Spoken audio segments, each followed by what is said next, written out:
Assalamualaikum warahmatullahi wabarakatuh. Alhamdulillahirrahmanirrahim. Kita dipertemukan kembali pada perkuliahan Fisika Dasar 2 pada pagi hari ini, di mana materinya adalah kapasitansi dan dielektrik. Sebelumnya, Ibu ingin tetap mengucapkan jaga kesehatan dan tetap jaga protokol kesehatan. Alhamdulillah kemarin sudah mengikuti semua mengikuti kuis fisika dasar kuis 1 fisika dasar 2 ya. Kita lanjutkan dulu materi hari ini, yaitu tentang kapasitansi dan dielektrik. Jika kita bicara kapasitansi, maka kita berbicara tentang kapasitor. Apa sih kapasitor? Mungkin bagi kalian yang masih yang suka membongkar-bongkar alat elektronik, mungkin zaman dulu seperti radio, TV tabung, di dalamnya kalau kalian lihat itu masih banyak komponen-komponen listrik yang bisa kita lihat dengan telanjang mata ya.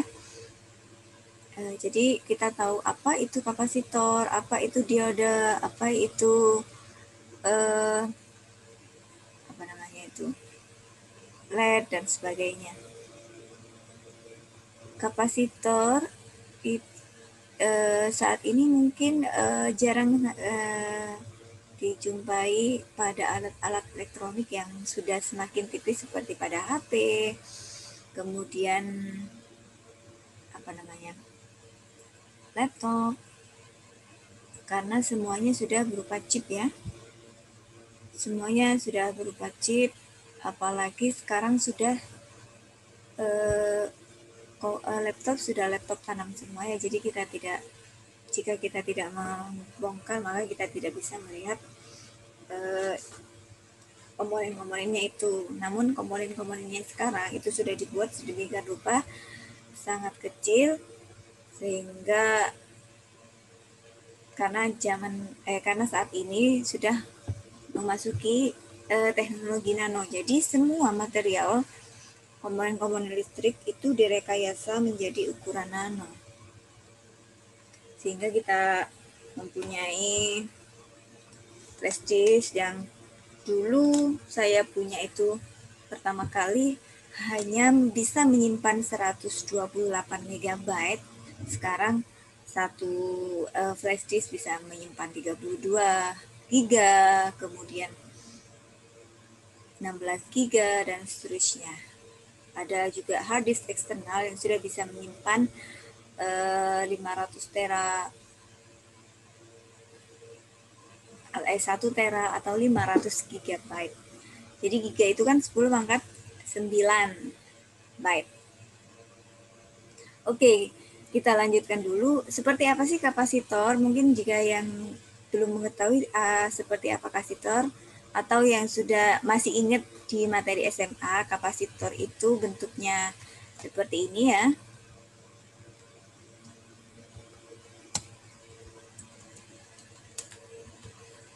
Nah, ini bentuk-bentuk dari kapasitor. Kalau kalian pernah membongkar radio atau TV tabung, mungkin masih kelihatan komponen-komponen listrik seperti kapasitor kayak gini. Ini yang pipih, ini yang bentuk silinder. Kalau di mesin cuci juga ada kapasitor yang agak gedean gitu ya, kapasitor silinder. Jadi seperti ini. Jadi ini ada dua Jadi kapasitor itu kombinasi dari dua konduktor, yaitu muatan positif dan muatan negatif. Sehingga karena ada dua muatan positif dan negatif, garis medannya itu dari muatan positif ke muatan negatif, maka di sini terdapat high potensial ke low potensial atau potensial tinggi ke potensial rendah, sehingga karena di sini potensial tinggi dan potensial rendah, maka terdapat beda potensial antara dua konduktor ini. Itulah kapasitor ya. Jadi kalau kita mau mencari kapasitansi dari kapasitor adalah perbandingan dari muatan konduktor dengan beda potensial di antaranya.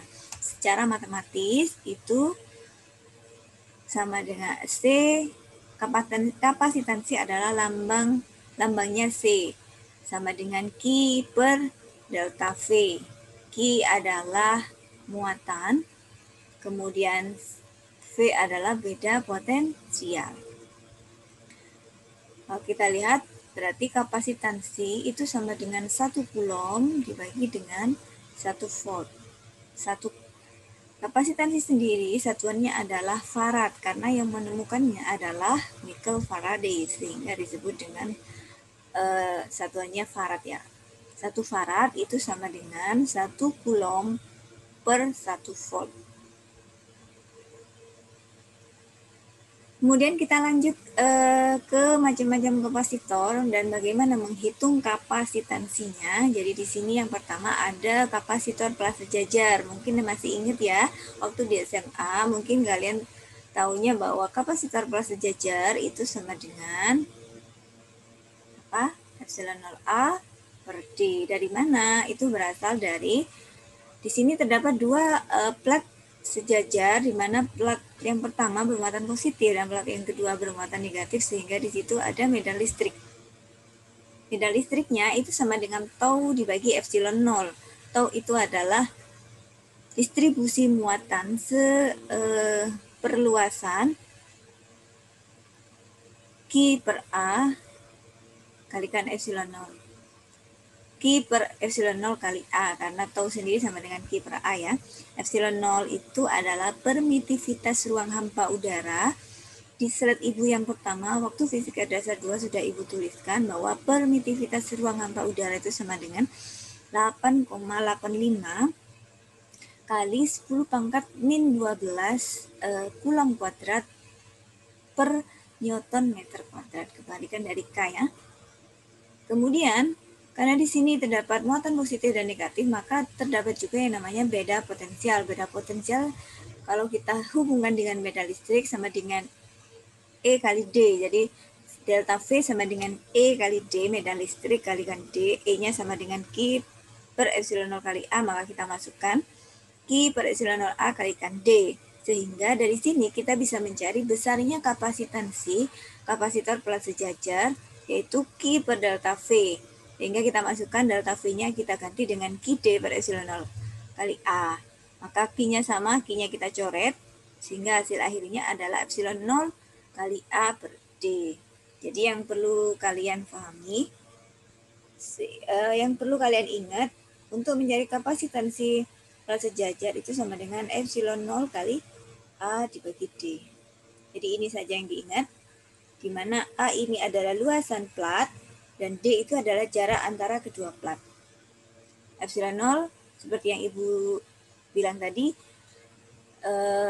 permitivitas ruang hampa udara sebesar 8,85 kali 10 pangkat min 12 Coulomb kuadrat per Newton meter kuadrat. Jadi ini yang perlu diingat untuk kapasitor plat sejajar. Kemudian ada kapasitor silinder. Kapasitor silinder yang perlu diingat adalah yang terakhir ini ya. Jadi ini adalah penurunan rumus dari kapasitor silinder, bagaimana mencari beda potensial antara tegangan di B dan di A. Jadi di sini ada beda potensial antara silinder di dalam dan silinder di luar, sehingga VB min VA sama dengan min integral A sampai B E ds. Sampai ke bawah ya, jadi mungkin kalau kalian bingung, kita langsung ke kapasitansi dari kapasitor silinder adalah Q per delta V. Nah, delta V-nya didapatkan ini. Maka yang perlu diingat untuk kapasitansi silinder itu sama dengan L per 2K ln B per A. Ini ln ya. Masih ingat cara mencari ln ya? dan sifat-sifat len B per A itu sama dengan len B dikurangi len A. B-nya sama dengan apa? B-nya itu sama dengan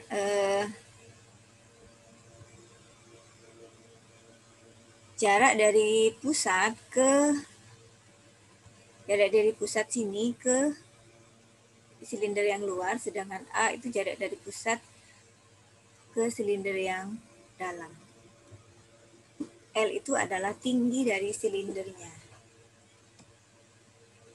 Oke, selanjutnya adalah kapasitor bola. Kapasitor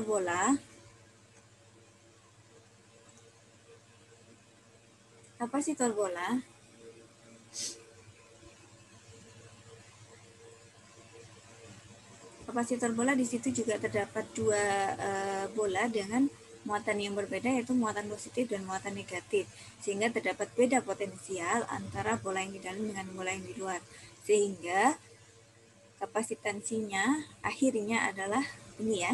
Jadi yang perlu diingat untuk kapasitor bola, C sama dengan AB dibagi dengan KB min A.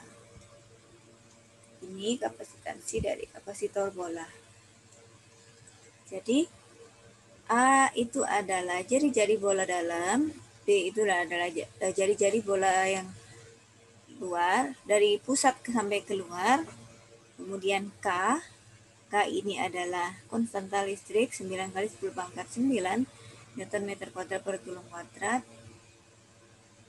Jadi kita bisa langsung mencari kapasitansi dari kapasitor bola jika semuanya diketahui. Oke, selanjutnya kita lanjut ke rangkaian kapasitor.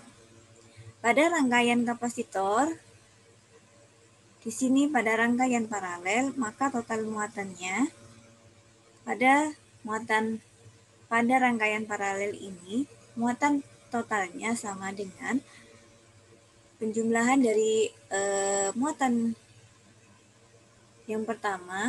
pada kapasitor yang pertama ditambah dengan muatan kapasitor yang kedua. Sedangkan beda potensialnya pada rangkaian paralel itu adalah sama. Jadi delta V sama dengan delta V1 dan delta V2, sehingga muatan masing-masing kita masukkan. C itu kan sama dengan Q per delta V. Maka kalau kita Q1 sama dengan C1 kalikan delta V. Karena delta V-nya sama, maka kita tuliskan delta V semua ya. Jadi Q2 sama dengan C2 kalikan delta V. Sehingga muatan totalnya itu sama dengan Q sama dengan C total kali delta V. Q-nya sama dengan C total kali delta V dari persamaan di atas ini ya. Jadi Q sama dengan Q1 ditambah Q2. Jadi ini Q totalnya. Q total sama dengan C total kalikan delta V sama dengan C1 kali delta V ditambah C2 kali delta V. Karena delta V-nya sama, maka kita coret delta V ini, coret semua, sehingga untuk rangkaian kapasitor paralel itu C totalnya sama dengan C1 ditambah C2. Jadi persamaan akhirnya adalah C total. Jika terdapat 3, maka ditambah C1 ditambah C2 ditambah C3 dan seterusnya, tergantung banyaknya kapasitornya. Oke, jadi untuk rangkaian kapasitor paralel itu sama dengan penjumlahannya. Sedangkan untuk rangkaian kapasitor seri, total muatannya adalah sama. Jadi muatan yang ada di kapasitor 1 itu sama dengan kapasitor yang kedua. Sedangkan beda potensialnya itu adalah penjumlahan dari kapasitor yang pertama dan kapasitor yang kedua, yaitu delta V di kapasitor 1 ditambah dengan delta V di kapasitor 2. Sehingga karena delta V itu sama dengan Q per C1, delta V2 Q per C2, maka kita jumlahkan, masukkan ke persamaan yang ini. Yang delta V itu sama dengan delta V1 ditambah delta V2. Berarti Q per C total sama dengan Q per C1 ditambah Q per C2. Karena Q-nya sama, maka persamaannya menjadi 1 per C total sama dengan 1 per C1 ditambah 1 per C2. Sehingga kapasitansi totalnya persamaannya adalah 1 per C total itu sama dengan 1 per C1 ditambah 1 per C2 ditambah 1 per C3 dan seterusnya. Tergantung banyaknya kapasitornya.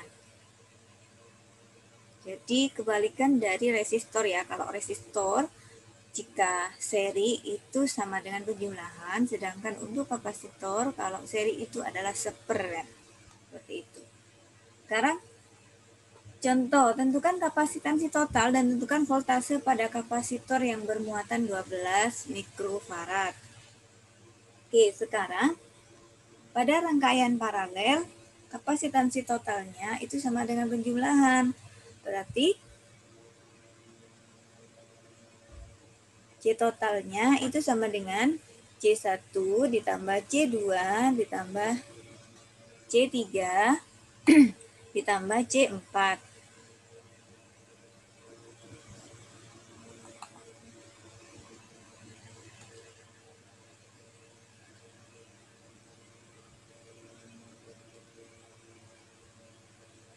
Ini ditambah C3 ditambah C4.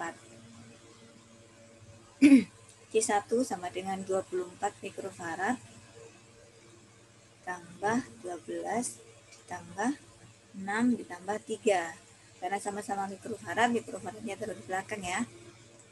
Mikro itu berarti 10 pangkat min 6. 12 ditambah 24 tambah 12 berarti 36. 36 ditambah 9 sama dengan 45 mikrofarad.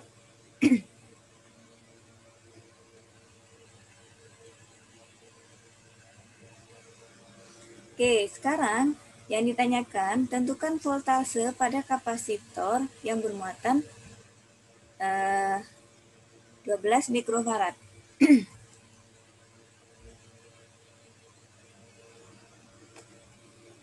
Maaf, ini jadinya. Yang ditanyakan adalah voltase pada kapasitor yang bermuatan 12 mikrofarad. Pada rangkaian paralel yang sama apanya? Masih ingat yang tadi? Jika kita lihat dari sebelumnya, yang sama itu adalah voltase. Maka untuk rangkaian kapasitor paralel, maka voltasenya pada 12 mikrofarad itu sama. Sehingga voltase 2 atau pada 12 mikrofarad itu sama dengan yang ada di sini.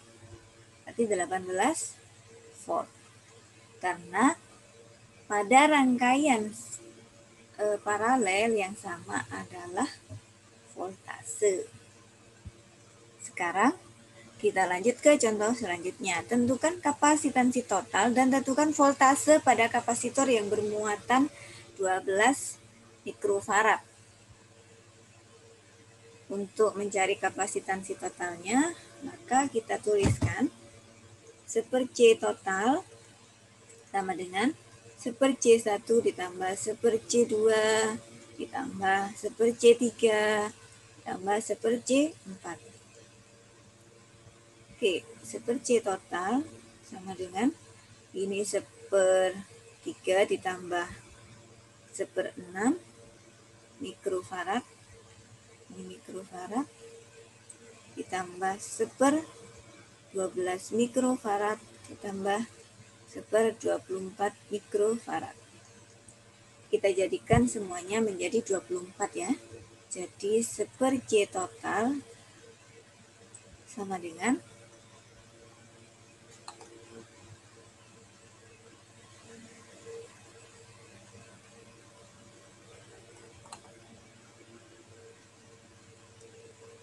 1 per C total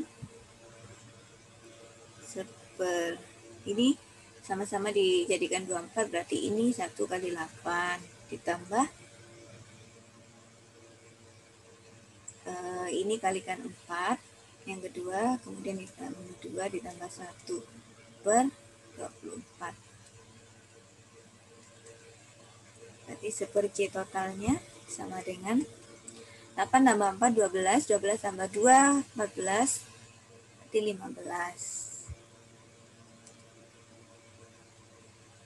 15 per 24 mikrofarad, sehingga C totalnya sama dengan 24 mikrofarad dibagi 15. Kalau sama-sama dibagi 3, berarti di sini 8, di sini 5,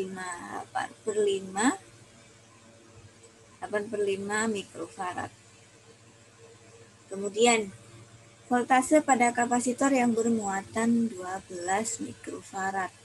Oke, pada rangkaian seri yang sama itu adalah muatan. Muatan total itu sama dengan muatan 1 sama dengan muatan 2. Jadi pada rangkaian seri, Q total itu sama dengan Q1 ditambah Q sama dengan Q2 sama dengan Q3 sama dengan Q4. Q total kita bisa mencari dari C itu sama dengan Q per V. Maka kalau kapasitansi itu sama dengan Q per V, maka kalau kita mencari Q sama dengan C total kali V total. C totalnya adalah 8 per 5 mikrofarad dikalikan 18 volt.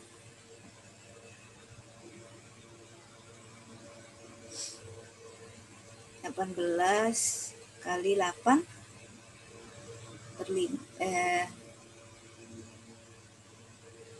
18 kali 8, 8 kali 8 64,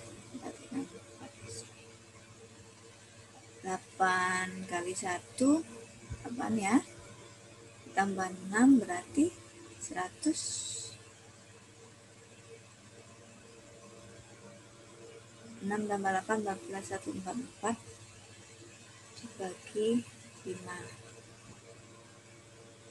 Satuannya adalah mikrocoulomb. Farad kali volt jadi mikrocoulomb.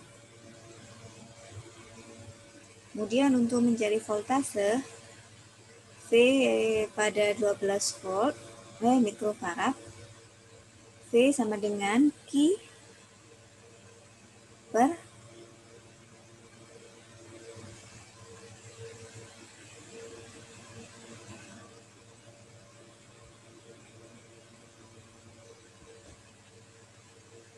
C di sini. Q-nya karena sama berarti 144 mikrocoulomb dibagi 12 mikrofarad. Hasilnya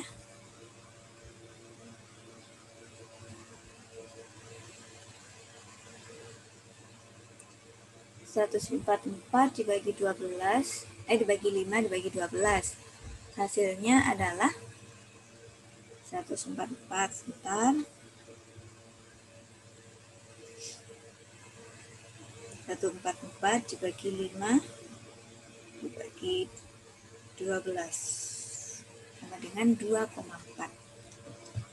Jadi voltase pada 12 mikrofarad itu sama dengan 2,4 volt. Kira-kira sampai sini bisa difahami ya. Nanti dicoba mencari voltase pada kapasitor 6 mikrofarad dan seterusnya. Jika dijumlahkan hasilnya harus sama dengan 18 volt. Itu. Baik, itu contoh rangkaian kapasitor. Kita lanjut ke energi yang tersimpan dalam kapasitor.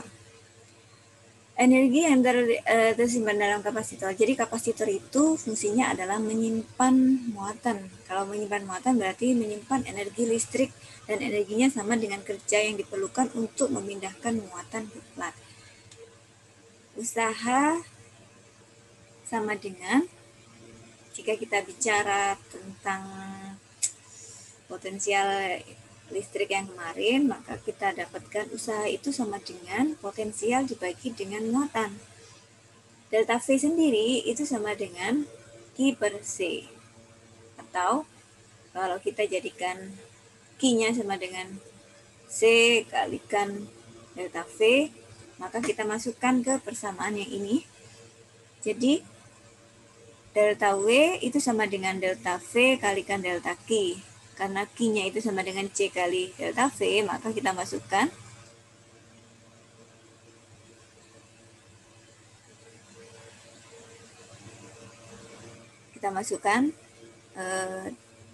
setengah Q kali delta V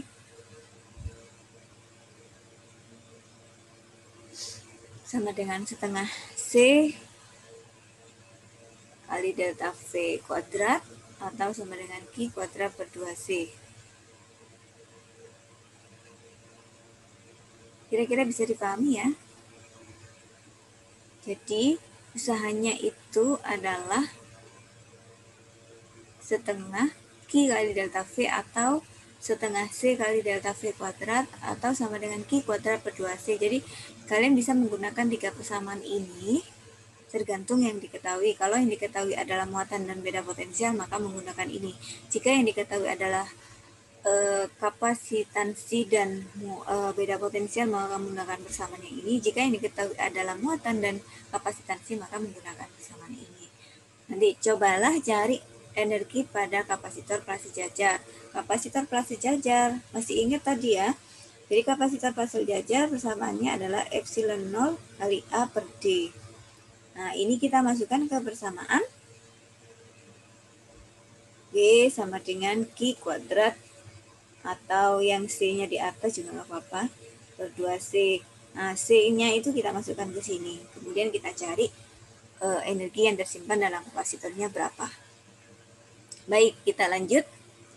Kapasitor dengan dielektrik. Jadi dielektrik itu adalah material non-konduktor, contohnya karet, gelas, lilin.